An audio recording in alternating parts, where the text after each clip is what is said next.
Student, welcome back my YouTube channel. तो आज का ये वीडियो काफ़ी ज़्यादा इम्पोर्टेंट होने वाला है क्लास 12th बायो के स्टूडेंट के लिए, क्योंकि आज की वीडियो में हम आपको बताने जा रहे हैं लाइनफेल्टर सिंड्रोम क्या होता है। ये काफ़ी ज़्यादा इम्पोर्टेंट है और आपके वंशागति और विविधता के सिद्धांत चैप्टर में दिया गया है। तो चलिए समझते हैं क्या होता है। देखिए, जो लाइनफेल्टर सिंड्रोम है ये परीक्षाओं में काफ़ी ज़्यादा पूछा जाने वाला एक सिंड्रोम है।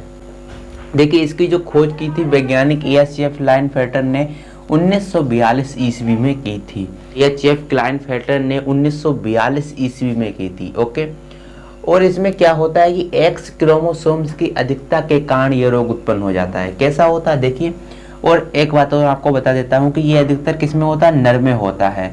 और क्या होता है कि एक्स क्रोमोसोम्स की अधिकता के कारण ये रोग उत्पन्न होता है।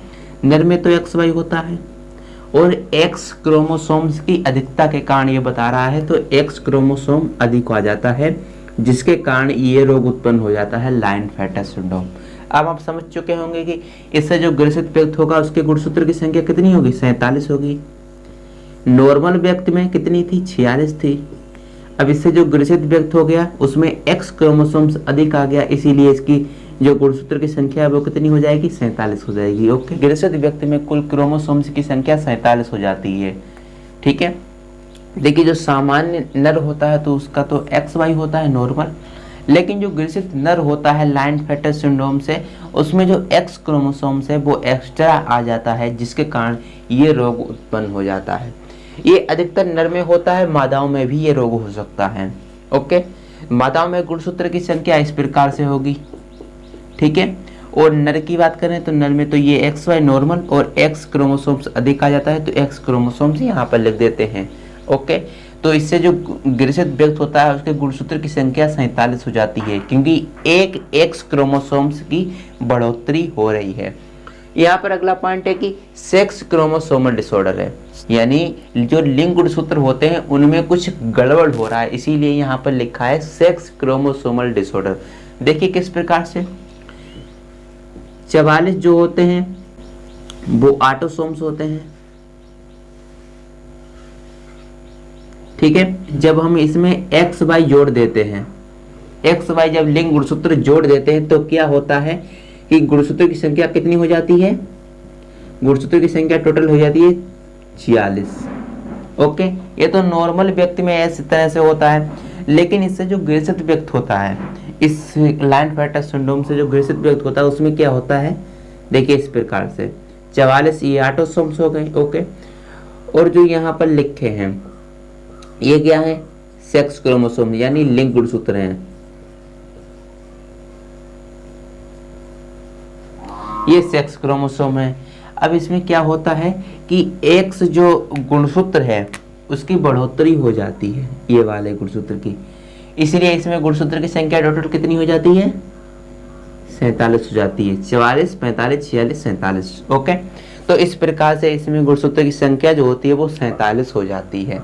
और ये कैसा डिसऑर्डर है, सेक्स क्रोमोसोमल डिसऑर्डर है, क्योंकि जो लिंग गुणसूत्र है इसमें गड़बड़ हो रहा है, इसमें एक एक्स जो लिंग गुणसूत्र है उसकी बढ़ोतरी हो रही है। यहाँ पर अगला है कि ट्राइसोमी 2n+1 भी इसे हम कह देते हैं।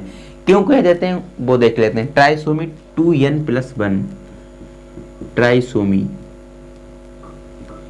2n+1, इसका फार्मूला का मतलब मैंने पिछली वीडियोज में बताया भी है, तो चलिए समझ लेते हैं क्या होता है। यहाँ पर जो n का मान होता है, मानव में टोटल गुणसूत्र की संख्या कितनी होती है, 46 होती है।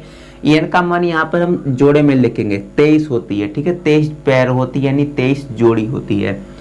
अब हम क्या करेंगे, इस फार्मूले को इनपुट कर देंगे। देखिए n का मान कितना है, 23 है प्लस 1, 23 दूना 46 प्लस 1 क्या हो जाएगा, 47। 47 गुणसूत्र हो गए। 47 गुणसूत्र किस में होते हैं, इस लाइनफेल्टर सिंड्रोम से ग्रसित जो व्यक्ति होता है उसमें होते हैं, तो इसे हम ट्राइसोमी 2n+1 भी कह देते हैं। तो इस तरह से ये लाइनफेल्टर सिंड्रोम होता है। इसका ग्रसित जो नर हो जाता है उसमें एक्स क्रोमोसोम्स की बढ़ोतरी हो जाती है। तो क्या होता है कि यदि हम मादा में देखें, मादाओं में भी ये रोग हो जाता है कभी कभी बार। तो इसमें क्या होता है कि एक्स तो सामान्य था, सामान्य स्थिति में, लेकिन एक्स क्रोमोसोम जब बढ़ जाता है तो इस तरह से ये कंबाइन हो जाता है। तो ये होता है लायनफेल्टर सिंड्रोम क्या होता है मैंने आपको बता दिया है। अब हम देखते हैं कि इससे जो ग्रसित व्यक्ति होता है उसमें किस प्रकार के सिम्टम दिखाई देते हैं। जो लायनफेल्टर सिंड्रोम से जो ग्रसित व्यक्ति होता है उसमें किस प्रकार के सिम्टम यानी लक्षण दिखाई देते हैं, तो देख लेते हैं। देखिए, नर और मादा दोनों के लक्षण इसमें शामिल होते हैं। देखिए, यहाँ पर समझने वाली बात है। देखिए, एक्स वाई तो सामान्य व्यक्ति नॉर्मल था, लेकिन एक्स एक्स और आ जाता है, ये स्त्री का हो गया, तो एक्स वाई पुरुष और एक्स एक्स स्त्री। तो इसमें क्या हो जाता है कि नर और मादा दोनों के लक्षण इसमें शामिल हो जाते हैं, मिश्रित हो जाते हैं। ओके, तो यही बात यहाँ पर लिखी गई है। अगला है कि जनन ग्रंथियां कम विकसित होती हैं। जनन ग्रंथियां कम क्यों विकसित होती हैं? क्योंकि ऐसे व्यक्ति ना ही पूरी तरह से नर होते हैं और ना ही पूरी तरह से मादा होते हैं। ठीक है, एक्स वाई ये तो पुरुष का हो गया और एक्स एक्स किसका हो गया? स्त्री का हो गया। तो इसीलिए क्या होता है, जनन ग्रंथियां कम विकसित होती हैं, ना ही ये पूरी तरह से पुरुष, ना ही पूरी तरह से ये क्या होते हैं, स्त्री होती हैं। ठीक है, अगला है शुक्राणु का निर्माण कम होता है। ठीक है, शुक्राणु का जो निर्माण होता है वो भी इसमें ज़्यादा से ज़्यादा कम हो जाता है। ठीक है, क्योंकि आपको तो पता ही है ना तो ये पूरी तरह से नर है, ना तो ये पूरी तरह से मादा है। अगला है ये क्या होते हैं, ये पूरी तरह से बांध हो जाते हैं, स्ट्राइल हो जाते हैं, ये संतानों को जन्म नहीं दे सकते, क्योंकि जो शुक्राणु होते हैं इसमें नहीं बनते हैं। ठीक है, क्योंकि ये पूरी तरह से ना ही नर ना ही मादा, इसीलिए इसमें शुक्राणु नहीं बनते, इसीलिए बांध हो जाते हैं, स्ट्राइल। और इस तरह से हम क्या इसे कह देते हैं, जो पूरी तरह से ये नर भी नहीं है और पूरी तरह से ये मादा भी नहीं है, तो इसे हम क्या कह देते हैं, गायनोकोमस्टिया कह देते हैं। ठीक है, तो ये काफ़ी ज़्यादा इम्पोर्टेंट है। क्यों कह देते हैं इसे गायनोकोमस्टिया? इसलिए कह देते हैं क्योंकि ना ही ये पूरी तरह से पुरुष है, ना ही ये पूरी तरह से मादा है, इसीलिए हम इसे कह देते हैं। ये वर्ड आपको अच्छी तरह से पता होना चाहिए। तो ये इसके सिम्टम हो जाते हैं। तो ये होता है लायनफेल्टर सिंड्रोम। मैंने पूरी जानकारी आपको दे दी है। ठीक है, तो चलिए इसका स्क्रीनशॉट आप ले सकते हो। ओके, तो चलिए अब हम मिलते हैं अगली वीडियो में। जब तक के लिए आप इस चैनल को सब्सक्राइब कर लीजिए। यदि आप और वीडियोज देखना चाहते हैं जो कि क्लास 12 बायो के स्टूडेंट के लिए हैं, वंशागति और विविधता के सिद्धांत, यदि आप प्लेलिस्ट खोलेंगे तो सारी वीडियोज आपको मिल जाएंगी। तो चलिए अब मिलते हैं अगली वीडियो में। जब तक के लिए जय हिंद, जय भारत।